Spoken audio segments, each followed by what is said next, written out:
kill.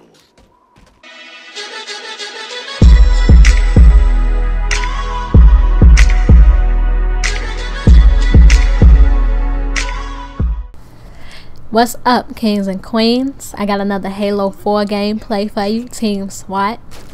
And today's topic is about the top 5 games that blew my mind.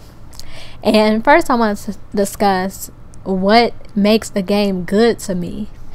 Well, for one, it has to have good music. I'm a music junkie, so if it has a good soundtrack, that's a bonus. It has to have a good story. And it also has to have a high replay value with a lot of options to choose from. And, well, when I say a lot of options, I mean a lot of menu options to choose from. And what else makes a good game? What makes the game good is not necessarily graphics. I don't care about graphics at all. In fact, I would go back to a Super Nintendo game. I mean, it's nothing to me. A Game Boy Color game. In fact, a regular Game Boy game. It don't matter to me. So we have music down, storyline down, replay value, and I really don't care about controls too much. So that's basically it. Music, gameplay, and replay value. So let's get started. At number 5 was Legend of Zelda Wind Waker. Now a lot of people may disagree with this because a lot of people didn't like Legend of Zelda Wind Waker. They didn't like the whole cartoon feel of it. They're used to Link being all serious, I guess, and I don't know why they didn't like it, to be honest, but I loved the game and it blew my mind. And I did play other Zelda games like Ocarina of Time and stuff, but for some reason Wind Waker, it was just like, wow, I was really having fun with the game. I got it for Christmas. I actually broke open the Christmas gift early and started playing it before Christmas. And once I played it just for that little bit, I was hooked. Then I had to tape it all back up just right and put it back under the tree. But anyways, though, the soundtrack is just off the chain. It's in a league of its own. It's, you know, it's the same old Zelda themes, but that's what makes Zelda Zelda, so I really don't mind. Zelda as a whole has really great music to it, and the story was good. It takes place I think in the future, and the boy is the reincarnation of the old Link. People didn't like that fact about the game as well, but me personally, I don't really care. The game was great. It was just an open world. It has so much variety. The gameplay was great. And like I said, I don't care about graphics so much. It looked cartoony, but for me, I think that they did that just for more disk space and to put more variety on the game. That's what I think personally, because graphics does take up a lot of disk space. That's why when we have video games nowadays that are really good in graphics but are really short, yeah, that's the reason why. But yes, that game was amazing. It blew my mind. I just wanted to play every single Zelda game after that. And that's what I did. Then at number 4 was Perfect Dark. Yes, I did play GoldenEye, but GoldenEye is a classic. I ain't gonna even lie.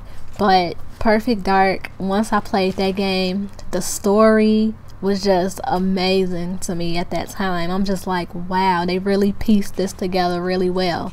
The graphics was good at it for its time. It was actually ahead of its time because you needed an expansion pack in order to play it. So the graphics was good for its time, and plus the soundtrack was just, man, they killed it with that soundtrack. And this is all in my opinion, of course, but all of that together just ties into one great game, and I could just keep playing it over and over and over. It'll never get old to me, and it just blew my mind. And that's what got me really started into first person shooters, was Perfect Dark. Perfect Dark for the 64, that is. Not that Perfect Dark Zero that came out on regular Xbox. Now that shit sucked. I returned it the same day. Coming at number 3 will probably have to be Resident Evil 0.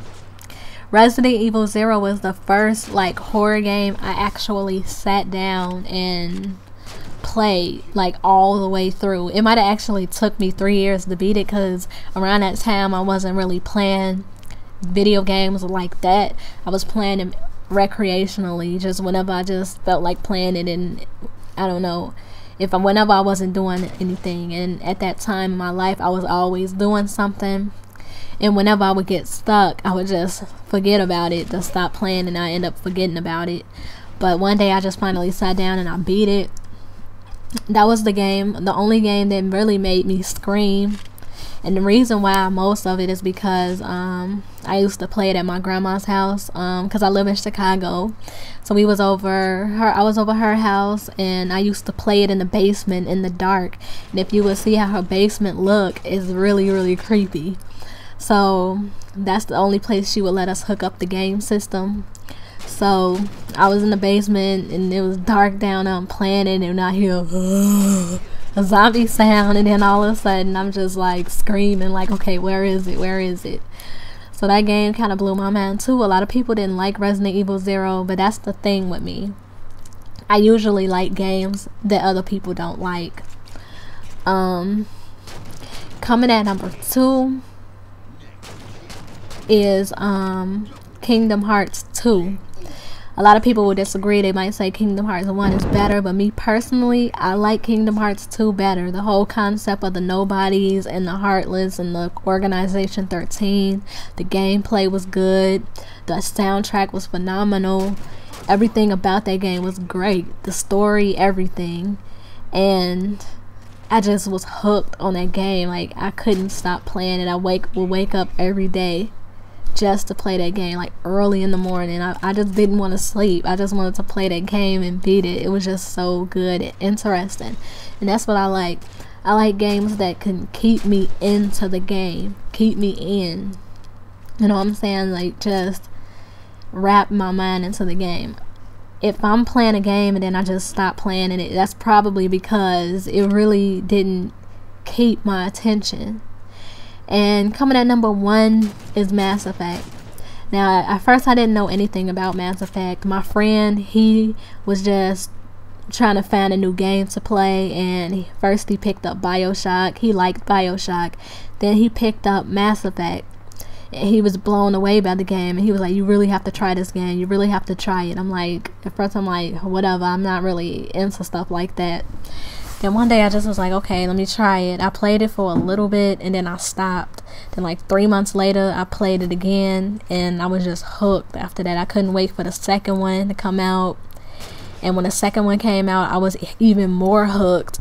And now I'm just a full-blown Mass Effect junkie.